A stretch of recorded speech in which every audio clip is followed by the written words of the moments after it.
I wanted to show my recent 3 breadboard projects that were finally wire wrapped on permanent boards. At the bottom left is the Quick Connect composite video and audio drivers board, which replaces the Astrocade RF modulator. At the upper left is a low-res only static SRAM board, which plugs into the modified for high-res Astrocade motherboard.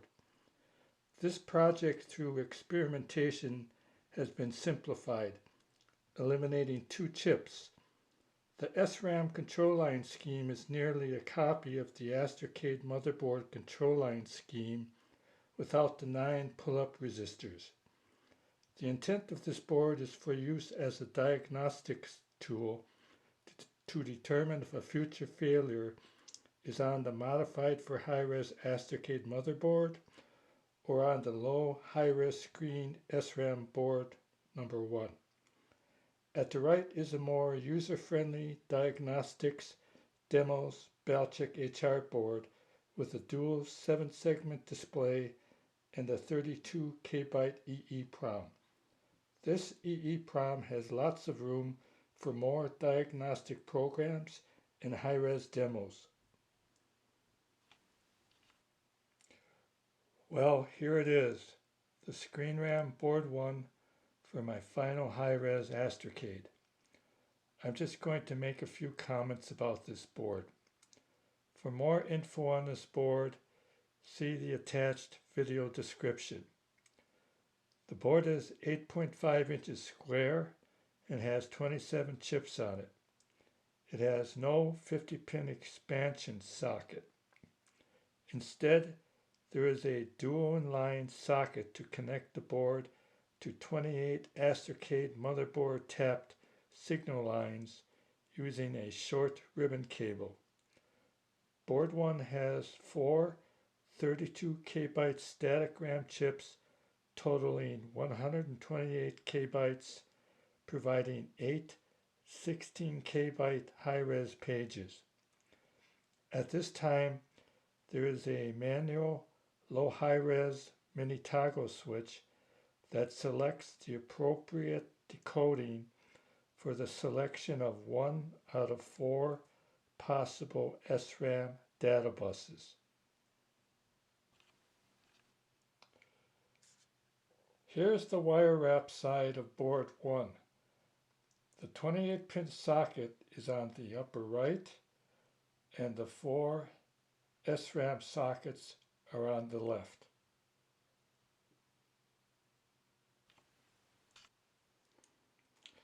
Here's the top view of the modified for high-res Astrocade motherboard. Only 1 chip on this board is not in a socket. The 8 DRAM chips are gone. The DM81LS95 U23 chip next to U20 is gone. Chips U21 and U22 next to the 8 KB ROM are gone.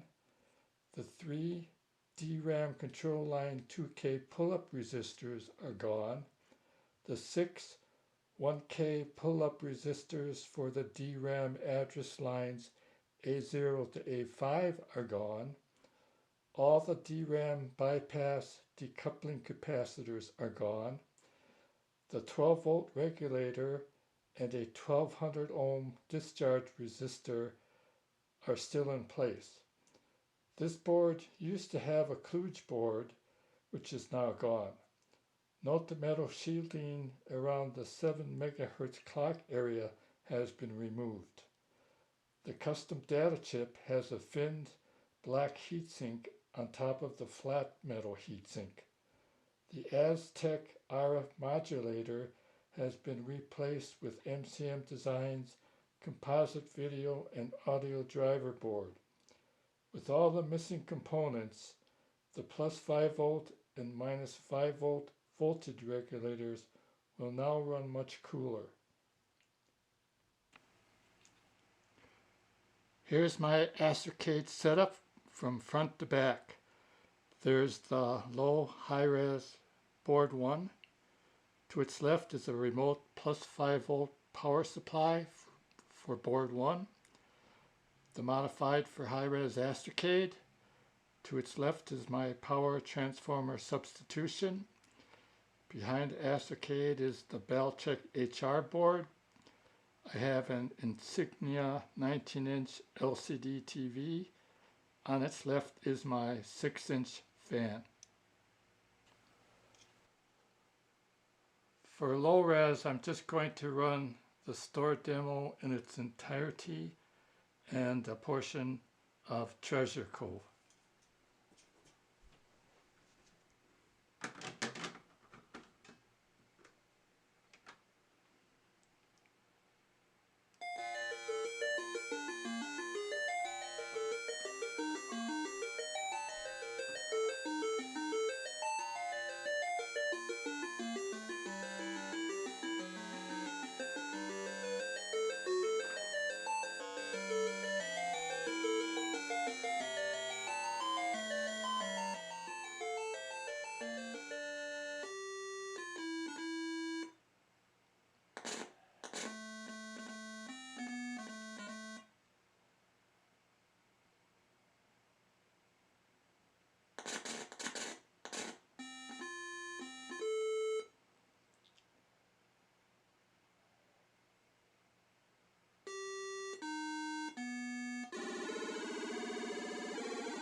Here's Treasure Cove.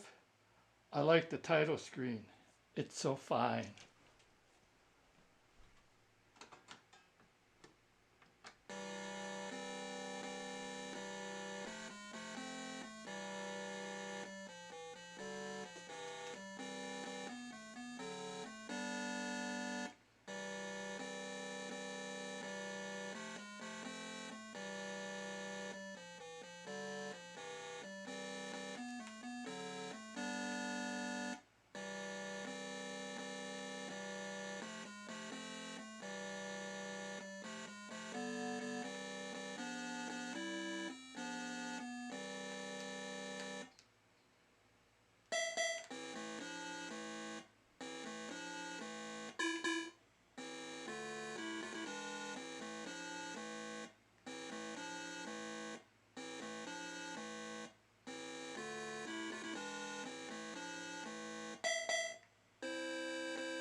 That was Treasure Cove. Now I'm going to run some high-res graphic programs. This first program is a high-res development program. The Z80 only writes graphics to screen RAM. No reads are executed. I'm first going to run this program with the toggle switch in the low-res position, which only activates the bank 0 transceiver.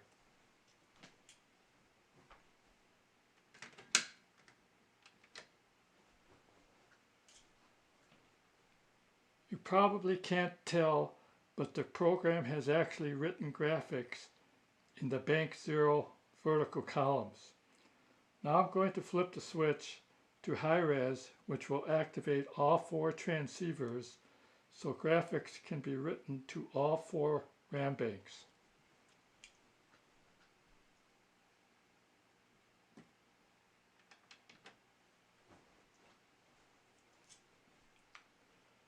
There you go.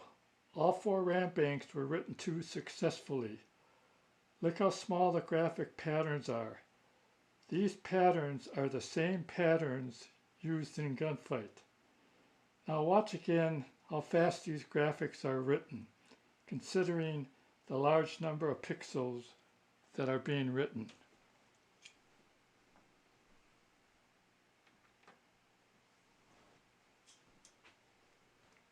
That's pretty fast. In a previous video, I introduced you to the diagnostic called Balcheck.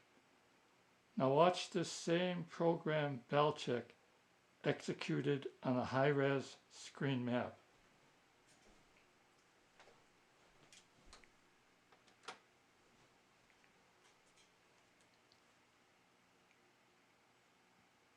One, 2, 3, 4. That was 4 passes. The Balcheck SRAM Board indicating E1. All 4 passes executed perfectly. Now here's a high-res variation of Balcheck. Watch how much longer it takes to run 4 passes on the entire high-res display.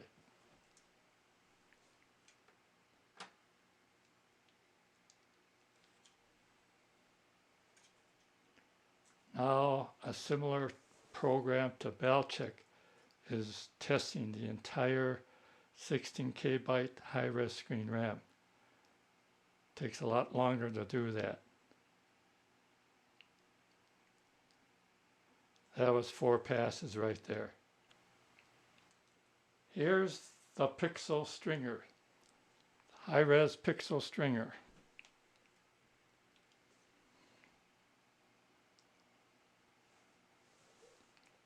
Takes about 20 seconds for each show.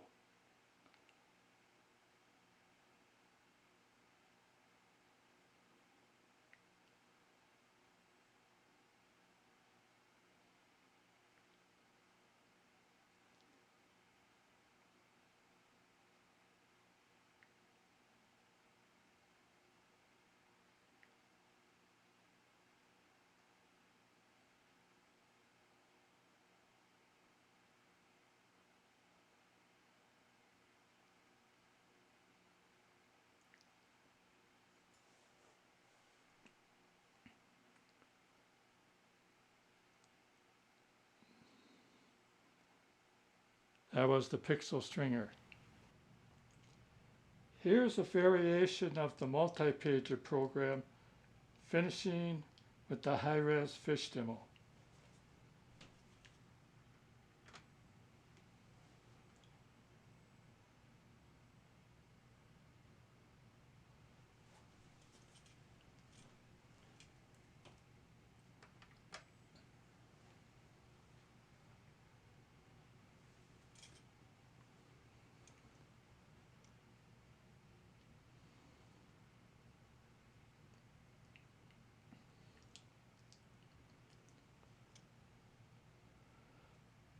That's it for my Board 1 demonstration running in low and high res.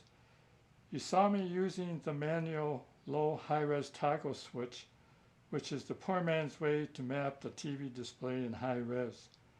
A better way is using a low high res software select.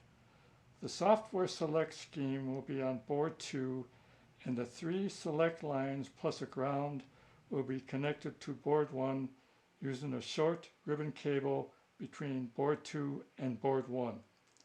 One added note: I prefer to use my Toshiba 20-inch CRT TV with my high-res Astrocade because the viewing experience is so much nicer.